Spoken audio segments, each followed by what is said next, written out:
الله الرحمن الرحيم. حسبنا الله ونعم الوكيل، نعم المولى ونعم النصير. لا حول ولا قوة إلا بالله العلي العظيم. أعوذ بالله من الشيطان الرجيم. بسم الله الرحمن الرحيم. وبه نستعين وهو خير ناصر ومعين. الحمد لله رب العالمين الذي هدانا لهذا وما كنا لنهتدي لولا أن هدانا الله. لقد جاءت رسل ربنا بالحق والصلاة والسلام والتحية والإكرام على أشرف الأنبياء والمرسلين حبيب إله العالمين المخاطب بطه وياسين.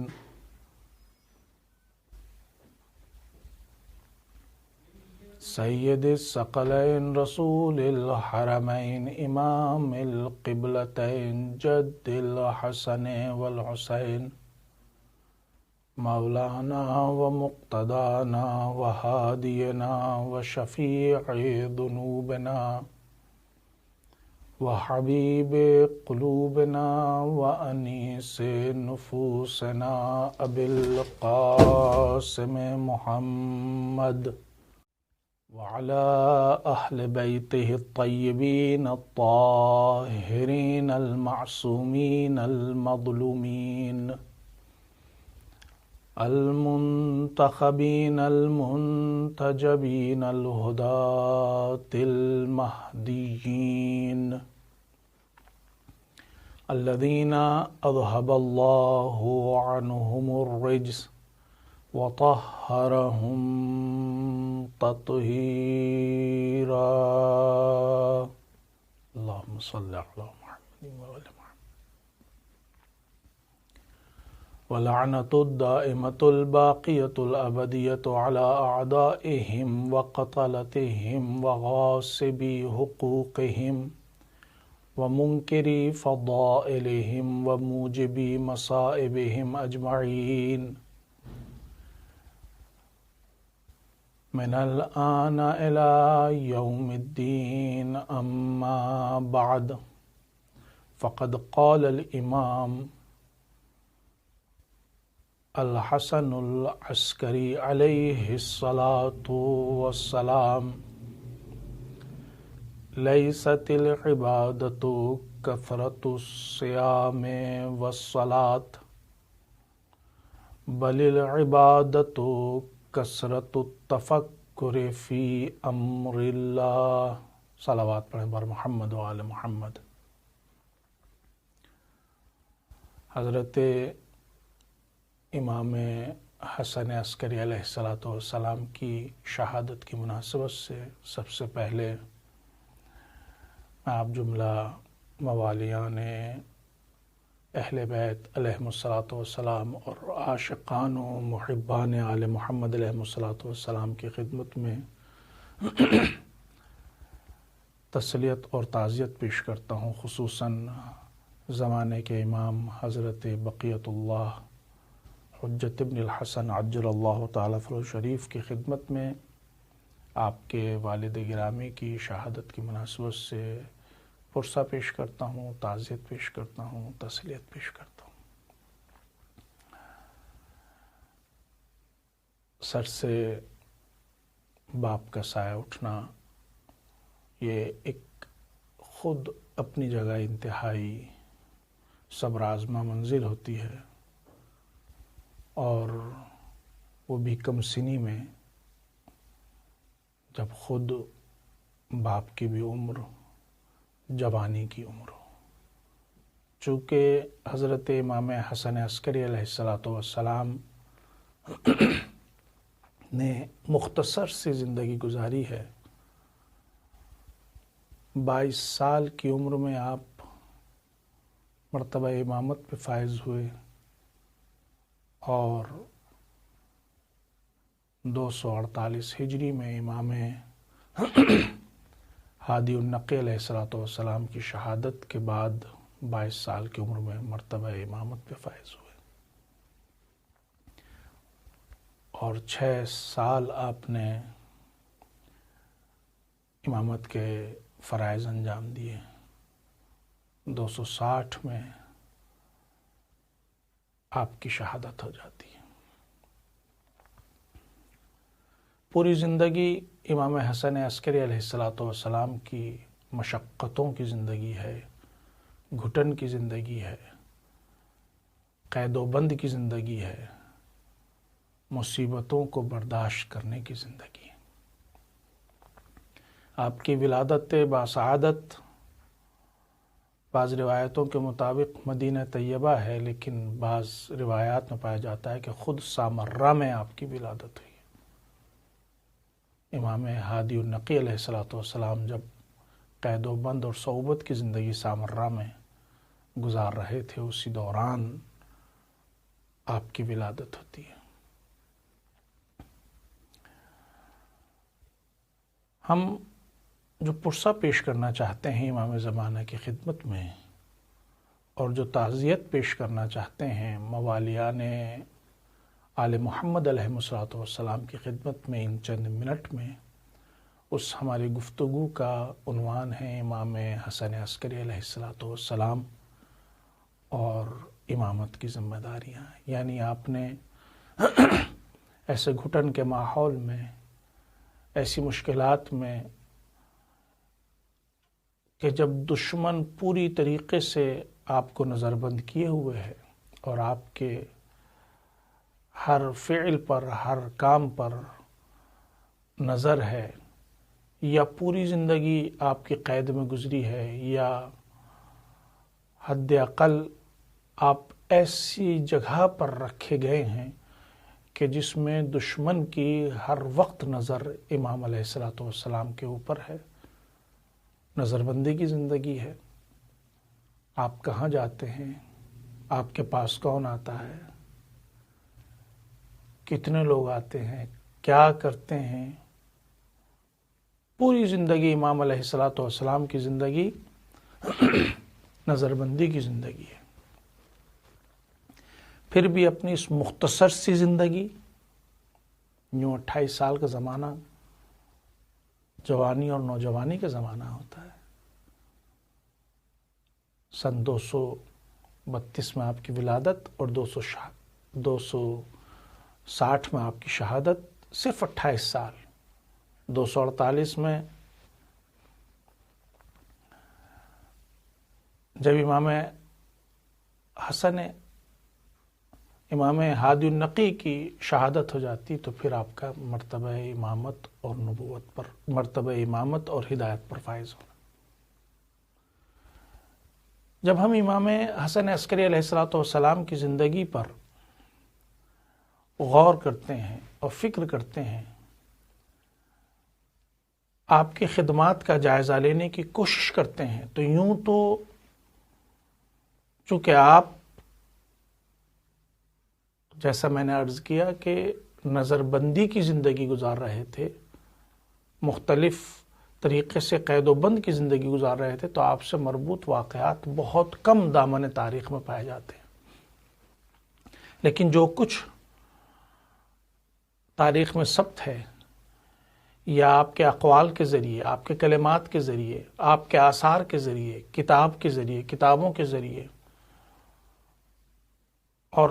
آپ سے منسوب پہنچے ہوئے معارف کے ذریعے جن چیزوں کا اہل تحقیق استنباط کر سکتے ہیں، ان سے اندازہ لگا سکتے ہیں، تو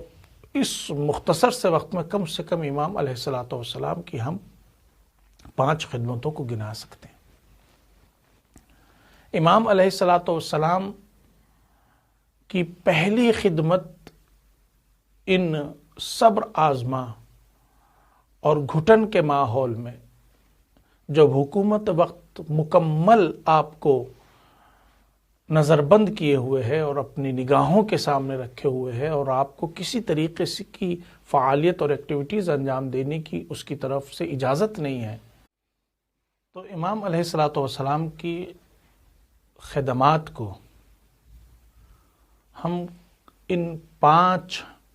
فعالیتوں میں، ایکٹیویٹیز میں اور خدمات میں خلاصہ کر سکتے ہیں۔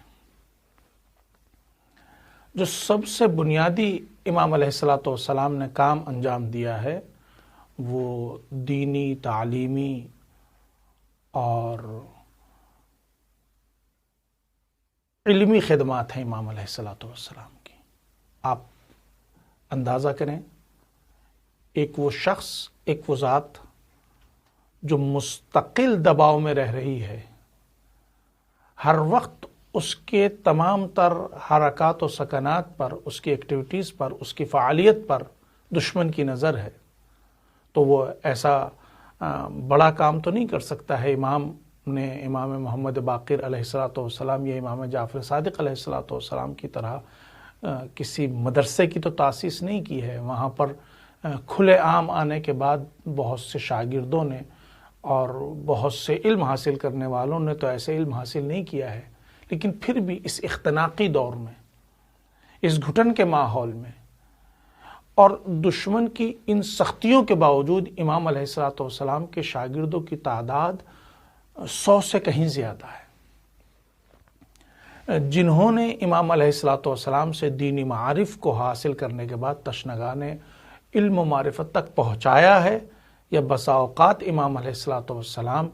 سے حاصل ہوئے ہوئے علم کو مکتوب شکل میں، تحریری شکل میں آئندہ زمانے تک باقی رکھا ہے۔ یہ بہت بڑی خدمت ہے امام علیہ الصلاۃ والسلام کی کہ ایسے ماحول میں اور اس طرح مختصر سے وقفے میں، مختصر سے زمانے میں آپ نے علمی خدمات انجام دی ہیں، تعلیمی خدمات انجام دی ہیں، لوگوں کو معارف دین سے، ضروریات زندگی سے اور ان تمام تر چیزوں سے واقف بنایا ہے، ان کو سکھایا ہے، پڑھایا ہے، بتایا ہے۔ خود امام جعفر صادق، امام حسن عسکری علیہ الصلاۃ والسلام کے شاگردوں میں عثمان ابن سعید، جو امام حسن عسکری علیہ الصلاۃ والسلام کے وکیل بھی ہیں، اور پھر آپ کے بعد ہمارے آخری امام کے پہلے نائب خاص ہیں۔ اگر ان خاص شاگردوں کی آپ نے پرورش نہ کی ہوتی، ان کو علم و حکمت سے آگاہ نہ بنایا ہوتا، اور ان کو امام عصر عجل اللہ تعالیٰ فرج شریف کے نیابت کے لائق نہ بنایا ہوتا، تو پھر ہمارے آخری امام کو بھی اپنے وظائف کو پہنچانے میں کتنی دشواریوں کا سامنا ہوتا۔ تو 100 سے زیادہ شاگرد ہیں، اہم ترین شاگرد ہیں۔ عثمان ابن سعید جیسے امام علیہ الصلاۃ والسلام کے شاگرد ہیں۔ خود محمد ابن عثمان بھی، جو امام زمانہ عجل اللہ تعالیٰ فرج شریف کے دوسرے نائب خاص ہیں، وہ بھی، ان کی بھی تربیت امام حسن عسکری علیہ الصلاۃ والسلام نے کی تھی۔ یا ابو ہاشم جعفری، یا علی ابن ابراہیم، اس طرح کے جتنے بھی سربرآوردہ افراد ہیں، یہ امام حسن عسکری علیہ الصلاۃ والسلام کے شاگرد ہیں۔ تو 100 سے زیادہ اصحاب علم رجال نے، علماء علم رجال نے، دانشوران علم رجال نے اور تاریخ لکھنے والوں نے امام علیہ الصلاۃ والسلام کی 100 سے زیادہ شاگردوں کی کو اپنے یہاں ثبت کیا ہے اور لکھا ہے۔ یہ امام کی معمولی خدمت نہیں ہے کہ اس مختصر سے وقفے میں اور ایسے ماحول میں ایسے شاگردوں کی پرورش فرما رہے ہیں۔ علمی، دینی، تعلیمی خدمات کی روشنی میں ہم یہ بھی کہہ سکتے ہیں کہ خود امام میں دوسرے ائمہ اہل بیت علیہم الصلوۃ والسلام کو یہ مواقع فراہم ہوئے یا نہیں ہوئے، اس سے قطع نظر خود امام حسن عسکری علیہ الصلوۃ والسلام نے تفسیر بھی ہمارے لیے چھوڑی ہے۔ آج ایک تفسیر ہے جو تفسیر حضرت امام حسن عسکری علیہ السلام کے نام سے منسوب ہے اور مشہور ہے، اور یہ کہا جاتا ہے، یہ بات الگ ہے کہ علماء نے، محققین نے، بعض نے اس میں تردید کی ہے کہ یہ خود امام علیہ السلام کی وہی تفسیر ہے اس وقت جو ہمارے ہاتھوں میں ہے، یا یہ کوئی دوسری تفسیر ہے، لیکن آج بھی گویا ایک تفسیر پائی جاتی ہے جو امام حسن عسکری علیہ السلام سے منسوب ہے۔ یہ بات تو متیقن ہے اور یقینی ہے کہ امام علیہ السلام نے تفسیر کے عنوان پر اور تفسیر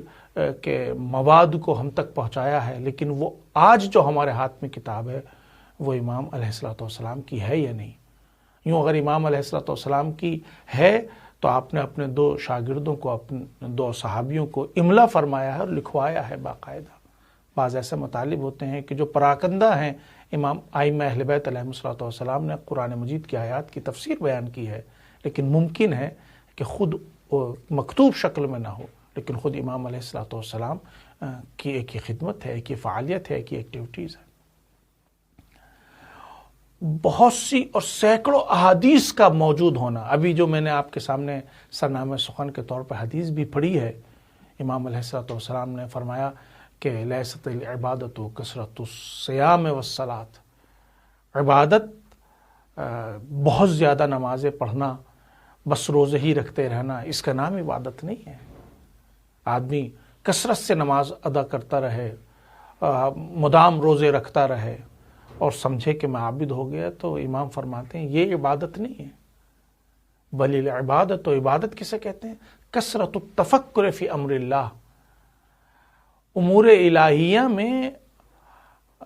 گم ہو جانا اور ان کے بارے میں غور و فکر کرنا، غور و خوض کرنا، یہ عبادت ہے۔ یعنی آدمی اگر اپنے تمام تر کاموں پر نظر رکھے اور غور و فکر کرے تو امام علیہ السلام نے اس کو عبادت قرار دیا ہے۔ دامن وقت میں گنجائش نہیں جو میں حدیث کی تفسیر بھی آپ کے سامنے بیان کر سکوں۔ اس جیسی نہ جانے کتنی احادیث ہیں جو حدیث کی کتابوں میں پائی جاتی ہیں، یہ سب امام علیہ السلام کی تعلیمی اور علمی خدمات ہیں۔ ایک حدیث ہے امام علیہ السلام کی جو آج کے زمانے کے لحاظ سے ہمارے لیے اور اہل ایمان کے لیے امید افزا بھی ہے، روح پرور بھی ہے، ایمان افزا بھی ہے، فکر انگیز بھی ہے، ہمارے لیے مشکل کشا اور راہ گشا ہے۔ آپ فرماتے ہیں ما من بلیۃ الا وللہ فیہا نعمت تحیط بہا۔ آج ہم وبا کا شکار ہیں، پوری دنیا ایک ایسے امتحانی منزلوں سے گزر رہی ہے کہ جس کے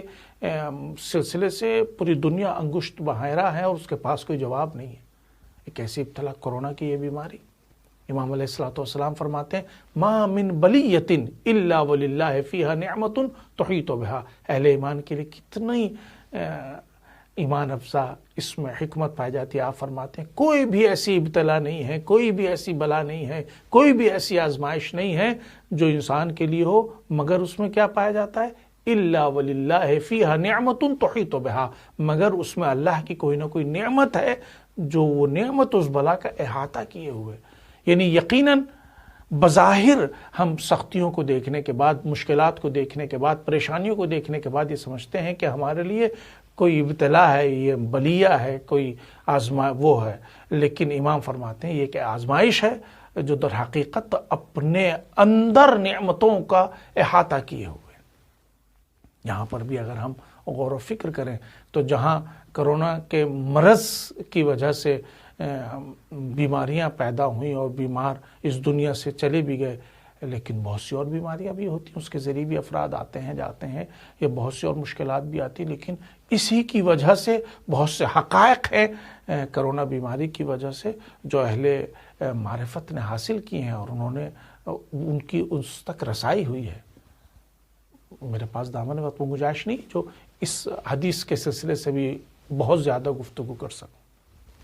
یا اس وبا کے بارے میں کلام کر سکوں، بات کر سکوں۔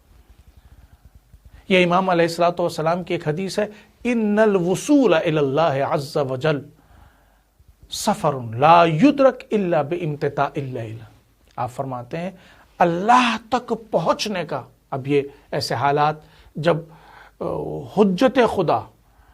اور ہادی برحق ہماری نظروں سے اوجھل ہے۔ اللہ تک پہنچنے کے لیے آدمی کو بہت سے راستے چاہیے اور وہ اس کا شکار ہے،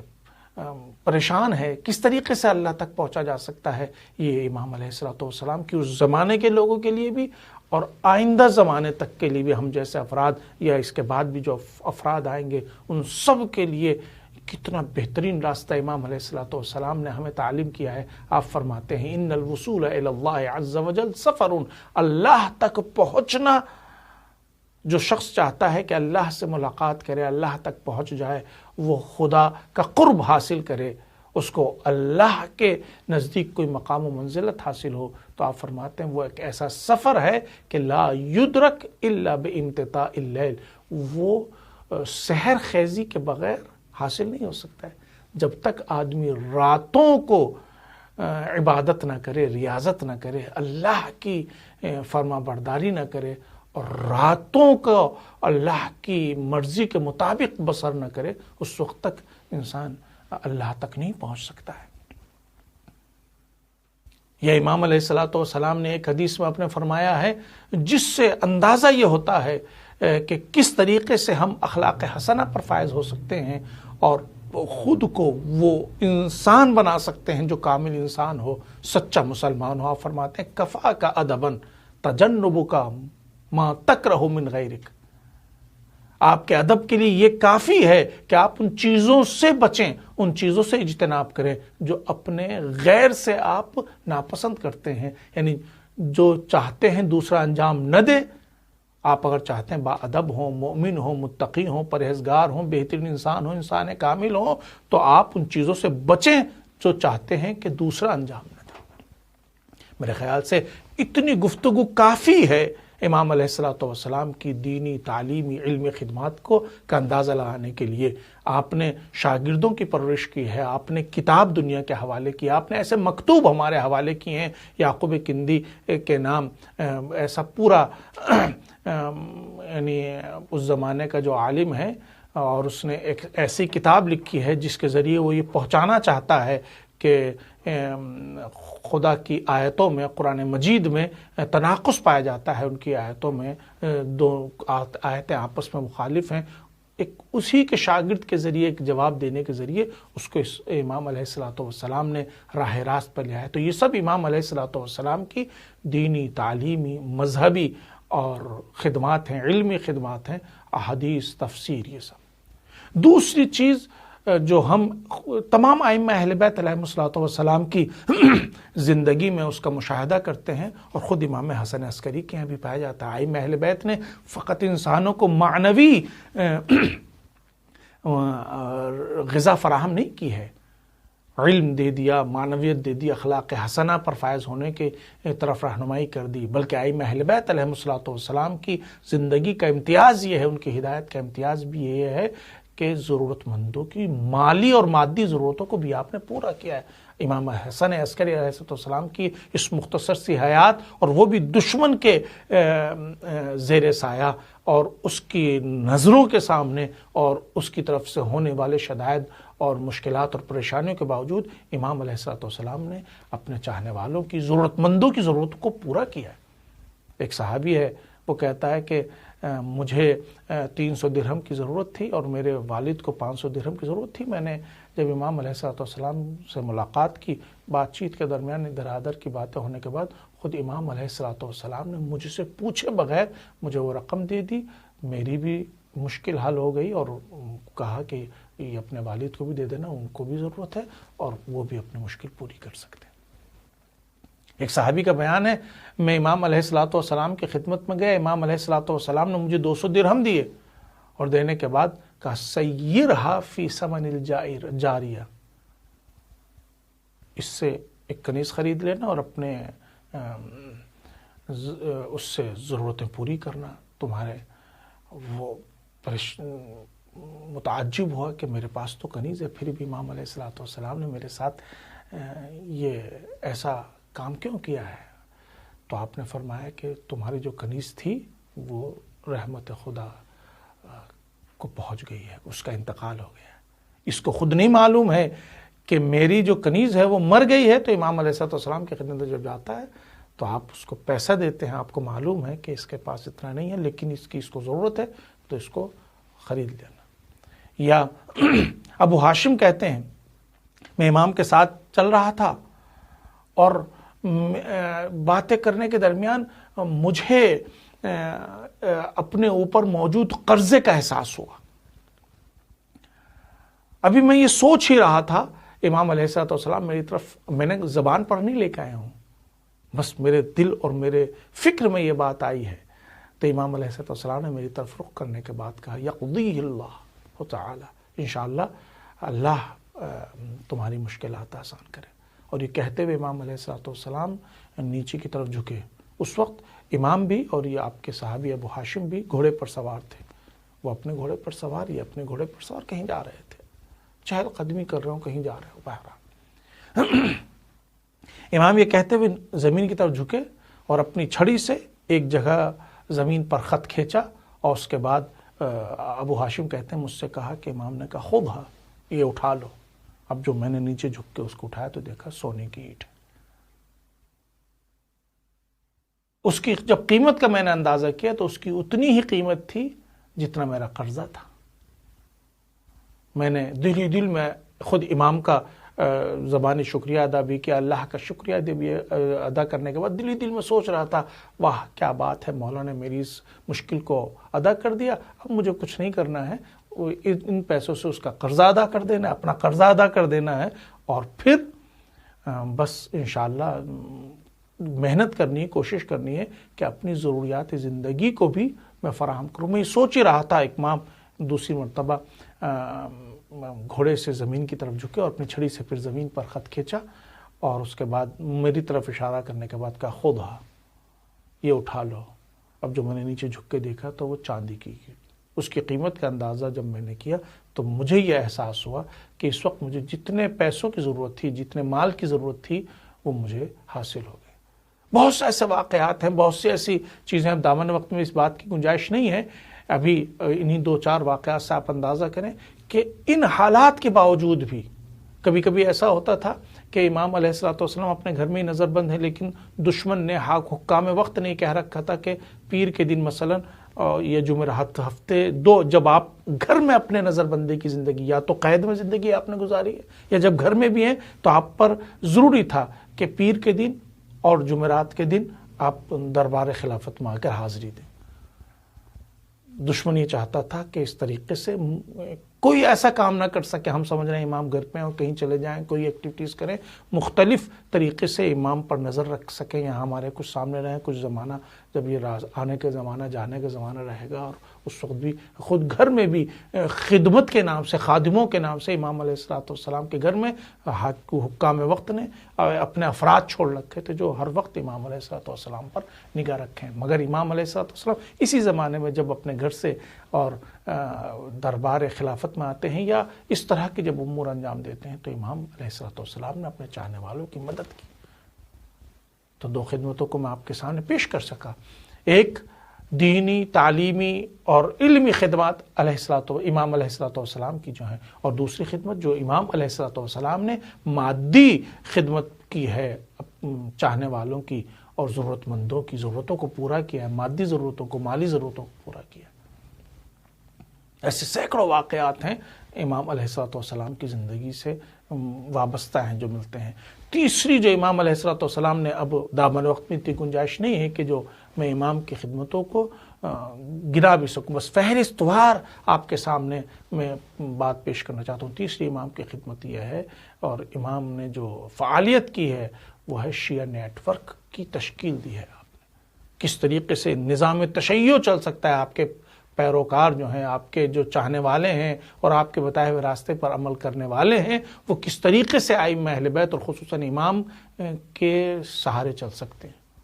اس کی تشکیل دی ہے۔ وکلا یعنی خود لوگوں سے خود کم ملنا، ڈائریکٹ ملاقاتوں کو آہستہ آہستہ سے کم کیا، اور زیادہ تر آپ کی ملاقات لوگوں سے وکیلوں کے ذریعے ہوئی ہے، نواب کے ذریعے ہوئی ہے، نائبین کے ذریعے ہوئی ہے۔ چوتھی اور اہم ترین خدمت امام علیہ السلام کی یہ ہے کہ آپ کے بیٹے ہیں، زمانے کے امام ہیں، آخری حجت ہیں، جو مہدی دورہ ہیں ان کے سلسلے سے امام علیہ الصلوۃ والسلام کی عظیم خدمت ہے۔ امام لوگوں سے آخری امام کا تعارف بھی کرانا ہے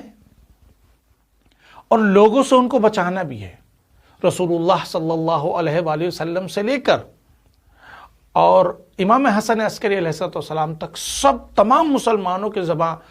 پر وہ حدیث ہے جو رسول اللہ کی حدیث ہے کہ میرا آخری جب آئے گا تو ظلم کا تختہ پلٹ جائے گا، عدل و انصاف کا دورہ ہوگا۔ تو اب لوگ انتظار میں ہیں کہ اب وہ ان کے یہاں ہونے والا ہے، وہ فرزند یہاں آنے والا ہے۔ اس لیے دشمن کی زیادہ تر نگاہ بھی امام حسن عسکری علیہ السلام کے لیے۔ مولا امام حسن عسکری علیہ السلام نے اپنی اس خدمت کو عظیم طریقے سے انجام دیا ہے۔ آپ یہ دیکھیں، امام زمانہ کی حفاظت بھی کرنی ہے، لوگوں سے پہچانوانا بھی ہے، جو دو بالکل متضاد باتیں ہیں مگر امام نے پیش کیا۔ اس حفاظت کا عالم یہ ہے کہ امام علیہ الصلوۃ والسلام نے خود ہمارے آخری امام کی ولادت کو مخفی رکھا، پوشیدہ رکھا، سب کے سامنے ظاہر نہیں، یہاں تک کہ بس اوقات تو گھر کے خادموں کو بھی کسی کو 1 سال کے بعد، کسی کو 2 سال کے بعد، کسی کو 3 سال کے بعد پتہ چلتا ہے کہ آپ کی ولادت ہو گئی ہے اور کوئی آپ کا فرزند ہے۔ امام علیہ السلام کی ولادت کو مخفی رکھنے کا ایک نمونہ یہ ہے کہ جب آپ نے وصیت لکھی ہے تو امام زمانہ کے نام نہیں لکھی، اپنی والدہ کے نام لکھی، تاکہ جو دشمن سمجھنا چاہتا ہے تو دشمن سمجھے اگر بیٹے ہوتے تو پھر ان کو نام وصیت کی ہوتی۔ ماں کے نام وصیت کرنا یہ خود دشمن کے ذہن کو دوسری طرف لے جانا ہے اور امام زمانہ کی حفاظت کا انتظام کرنا ہے۔ لیکن اس سے ایک طرف تو حفاظت ہو جا رہی ہے، ایک دوسری مشکل یہ آ رہی ہے، اگر لوگوں کو پتہ نہیں ہوگا امام حسن عسکری علیہ السلام کے کوئی فرزند ہے تو امام مہدی لوگوں کے سامنے کیسے آئیں گے؟ اس کا بھی انتظام کیا آپ نے مخفی طور پر، پوشیدہ طور پر جو قابل اعتبار لوگ تھے، قابل اعتماد لوگ تھے، ان سے امام کا تعارف بھی کرایا۔ بہت یعنی مکتوب شکل میں ایک آپ کے قابل اعتبار شخص ہیں اور ان کو احمد ابن اسحاق کو باقاعدہ خط میں لکھنے کے ذریعے بتایا کہ ہمارے یہاں ولادت ہو گئی ہے اور ہم یہ خبر اس لیے دے رہے ہیں، جس طریقے سے ہم خوش ہوئے ان کی ولادت سے، ایسی ہے تم اور ہمارے تمام چاہنے والے اس سے باخبر ہو جائیں۔ آپ کے پاس کچھ لوگ بیٹھے ہوئے ہیں، اسی طریقے سے 40 ملنے والے جو افراد آتے ہیں، قابل اعتبار لوگ آتے ہیں، ان کے درمیان امام کو بلاتے ہیں آپ اور آپ تعارف کراتے ہیں کہ تمہارے دماغوں میں یہ خیال ہوگا کہ میرے بعد حجت خدا کون ہے، میرا نائب کون ہے، میرا جانشین کون ہے، یہ ہیں جو میرے جانشین ہے، میرے نائب ہیں۔ تو قابل اعتماد لوگوں سے تعارف بھی کرایا اور دشمنوں سے امام کی حفاظت بھی فرمائی۔ یہ بھی انتہائی اہم ترین خدمت ہے امام علیہ الصلوۃ والسلام کی۔ اور بس میں آخری بات کو ایک سطر میں فہرست میں بیان کر سکتا ہوں، ایک سطر میں، اور تفصیلات کا فی الحال موقع نہیں ہے۔ امام علیہ الصلوۃ والسلام نے زمانہ غیبت کے لیے لوگوں کو راستہ ہموار کیا ہے۔ چونکہ امام حسن عسکری علیہ السلام کے زمانے تک شیعہ امام علیہ السلام حاضر تھے، اپنی جو بھی ضرورت ہوتی تھی امام کی خدمت میں پہنچ کر، چلو کسی بھی میٹر سے، کبھی یعنی حج کے بہانے، کبھی دوسری چیزوں کے بہانے، لیکن ان کے سامنے روئے زمین پر ان کا ہادی موجود ہے، چاہیں تو ملاقات کر سکتے ہیں، مشکلات ہیں، پریشانیاں ہو سکتی ہیں، لیکن اب امام حسن عسکری کے بعد ایک دوسرا دور شروع ہونے والا ہے، تو لہٰذا امام حسن عسکری علیہ السلام نے زندگی ایسی گزاری تاکہ لوگ آہستہ آہستہ غیبت کے عادی ہو جائیں۔ لہٰذا خود امام علیہ الصلوۃ والسلام نے اپنی جیل کی زندگی کو، اپنی قید و بند کی زندگی کو، اپنی نظر بند کی زندگی کو ایک موقع سے تبدیل کر دیا اور لوگوں کو اس طریقے سے تربیت کی کہ غیبت کے زمانے میں جس طریقے سے لوگ وکلاء کے ذریعے، نائبین کے ذریعے ملاقات کریں گے، اپنی ضرورتوں کو پورا کریں گے، ایسے ہی امام نے اپنی زندگی میں کیا اور کم سے کم ملاقاتیں رکھی اور زیادہ تر اپنے نائبین کے ذریعے رابطہ قائم کیا۔ یہ وہ مختصر سی باتیں تھیں جو ہم امام علیہ الصلوۃ والسلام کی خدمتوں کے طور پر پیش کر سکتے ہیں۔ ہاں، زندگی گزارنے والا، زندگی کی راہیں بتانے والا، افراد کی مشکلات کو حل کرنے والا، مادیت اور معنویت لوگوں تک پہنچانے والا اور ان کی مادی ضرورتوں کو بھی پورا کرنے والا، معنوی ضرورتوں کو بھی پورا کرنے والا ہمارا امام زیادہ دن اس دنیا میں نہیں رہا. 28 سال کوئی سن ہوتی ہے انسان کی، اس مختصر سی سن میں، اس عمر میں امام علیہ الصلوۃ والسلام کی شہادت ہو جاتی ہے. عزیزان کرام، معتمد عباسی نے زہر حلحل دے کر آپ کو شہید کیا ہے. جب آپ زہر نوش فرما لیتے ہیں اور آپ کے بدن اقدس میں زہر سرایت کر جاتا ہے، آپ کی حالت انتہائی غیر ہو جاتی ہے اور آپ دنیا سے جانے لگتے ہیں. تو ایسا زہر دیا تھا اس ملعون نے جس سے انسان بچ بھی نہ سکے، لیکن یہ آہستہ آہستہ بدن میں پیوست ہو رہا تھا اور بدن کو اندر سے پورا ایسے کاٹ دیا تھا کہ اس کی تکلیف سے امام علیہ الصلوۃ والسلام کو ایک لمحے کے لیے بھی چین نہیں تھا. اور پھر آپ کے علاج کے بہانے، تاکہ لوگ بھی یہ سمجھیں کہ آپ اپنی طبیعی موت سے اس دنیا سے جا رہے ہیں، مختلف طبیبوں، ڈاکٹروں، ماہرین صحت کو حکومت نے بھیجا. اس کی دوہری اس میں چال تھی تاکہ کوئی دوسرا آنے کے بعد ان کو بچا بھی نہ سکے اور دنیا بھی یہ سمجھے کہ ان کی کتنی فکر ہے کہ دیکھیں ان کے علاج کے لیے ڈاکٹروں کا انتظام ہے، طبیبوں کا انتظام ہے. ہاں، زہر حلحل کھانے کے بعد امام علیہ الصلوۃ والسلام زیادہ اس دنیا میں نہیں رہے. بہت 2-3 دن آپ نے زندگی گزاری اور اس کے بعد جب آخری وقت آیا تو آپ نے امام زمانہ کو کچھ وصیتیں کی اور پھر اس دنیا سے چلے گئے. آپ کو غسل دیا گیا، کفن پہنایا گیا اور دفن کر دیا گیا. امام زمانہ نے بھی نماز ادا کی، چاہنے والے پیچھے ہیں اور امام زمانہ نے نماز ادا کی ہے اور بڑی شان و شوکت کے ساتھ آپ کا جنازہ اٹھا ہے. حکومتی پیمانے پر بھی یہ انتظام ہے کہ امام کی تشییع جنازہ انتہائی شان و شوکت کے ساتھ ہو. مولا آپ نے انتہائی قید و بند کی زندگی گزاری ہے، صحبت کی زندگی گزاری ہے، مصائب کی زندگی گزاری ہے، لیکن کم سے کم جب آپ اس دنیا سے جا رہے ہیں تو کسی سے وصیت کر سکے. آپ کی نماز جنازہ آپ کے فرزند ارجمند نے پڑھی، آپ کو غسل دیا، کفن پہنایا، شان و شوکت کے ساتھ آپ کی تدفین ہوئی. یہ ایک حسن ہیں جو حسن عسکری ہیں، سامرہ میں ہیں، جب اس دنیا سے جا رہے ہیں تو کتنی شان و شوکت کے ساتھ آپ کے جنازے کی تشییع ہو رہی ہے. ایک مدینے میں حسن ہیں، فرزند رسول ہیں، لیکن کوئی بھی جنازے میں شریک نہیں ہیں. جو چاہنے والے ہیں اہل بیت ہیں اور امام علیہ الصلوۃ والسلام سے وابستہ افراد ہیں، وہ دفن کرنے کے لیے جاتے بھی ہیں تو آپ کے جنازے پر تیر بارانی ہو جاتی. مجھے نہیں معلوم جناب امام حسین علیہ الصلوۃ والسلام نے، حضرت عباس نے اور بیویوں نے اور بنی ہاشم نے کس طریقے سے اس منظر کو اور ایسے موقع کو برداشت کیا جب آپ کے جنازے پر تیر پیوست ہوئے ہیں اور دوبارہ غسل و کفن کی پوزیشن میں جنازہ آ گیا ہے. میں ایک بار پھر امام حسن عسکری اور خود امام زمانہ سے کہنا چاہتا ہوں، مولا یقیناً باپ کا سایہ اٹھنا انتہائی سخت ہے، وہ بھی کم سنی میں باپ کا سایہ سر سے اٹھ جانا بہت سخت ہے، لیکن کم سے کم جب آپ کے بابا جان مولا امام زمانہ، آپ کے بابا جان جب اس دنیا سے جا رہے ہیں اور یہاں سے اب وہ سفر آخرت کر رہے ہیں تو کم سے کم آپ کو اتنا موقع تو ملا کہ آپ نے خود غسل دیا ہے، کفن پہنایا ہے اور نماز پڑھی ہے. آپ کے دل کو اطمینان ہے، آپ کے بابا کو بھی اطمینان ہے، اگر میں اس دنیا سے جا رہا ہوں تو میرا بیٹا میرے جنازے پر نماز پڑھ رہا ہے. لیکن ہماری نگاہیں جاتی ہیں کربلا کی طرف، وہاں ایک نوجوان ہے، اس کے باپ کا جنازہ زمین کربلا پر پڑا ہوا ہے اور کس شان سے پڑا ہوا ہے کہ بدن کچلا ہوا ہے، بے سر لاشا ہے. جوان کی نظر پڑتی ہے تو اس کا جسم متغیر ہو جاتا ہے، قریب ہے کہ روح اس قفص عنصری سے پرواز کر جائے۔ زینب نے ایک مرتبہ سید سجاد کو دیکھا، بھیا بیٹا میرے لال، ارے ذرا خود پر کنٹرول کرو میرے لال، تھوڑا صبر کرو، ارے دیکھتے نہیں تمہاری حالت غیر ہو رہی ہے۔ سید سجاد نے پھوپھی سے کہا، پھوپھی اماں ارے دیکھتی نہیں، ان ظالموں نے اپنے کشتہ